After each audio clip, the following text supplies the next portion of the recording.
Golden Valley. A place to call home, where you know people around town and the city is managed by people who care about the quality of life, where citizens play a part in government. By and large, most of the things we do here are positive and they're, moving the city in a good direction. A lot of people that grew up here have come back to live here. They've chosen to move back here and raise their families here for a reason. And I think that they have that tie to the community that makes them get involved and be active.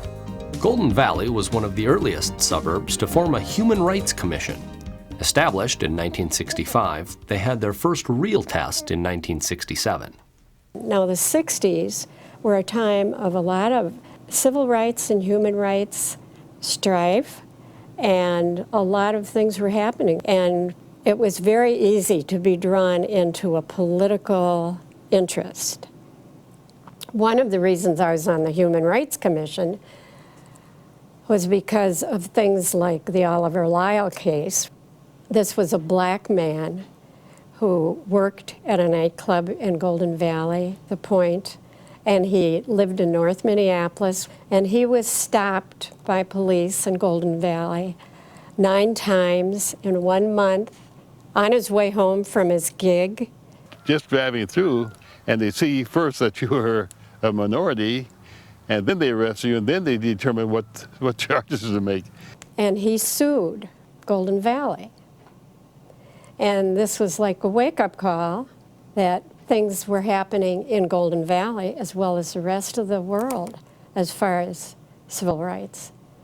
So the case was won by Oliver Lyle. But the Human Rights Commission persuaded the council to issue a statement saying that the whole community was responsible, not just the police.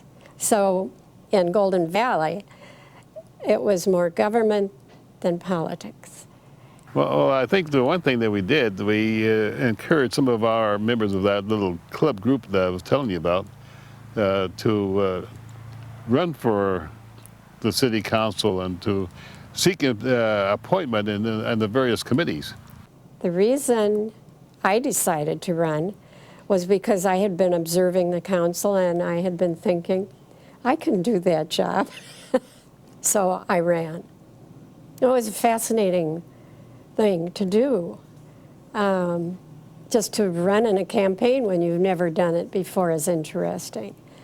So, in 1972, the year that Golden Valley officially became a city, Pat Moberg was elected as the first woman city council member.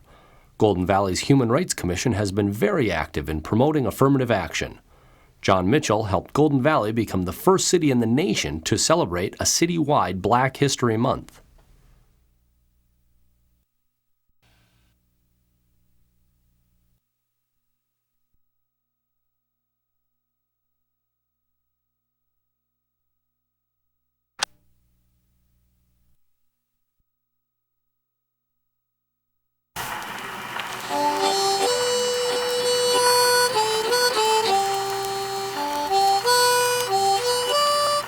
The Golden Valley Historical Society was established in 1974 as an independent nonprofit corporation with the mission of discovery, preservation, and dissemination of historical knowledge about the city of Golden Valley.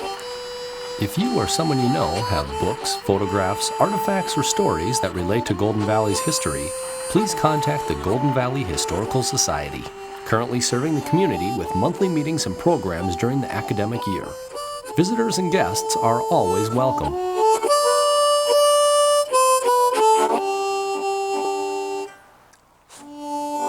Goodbye. Hope you enjoyed the show.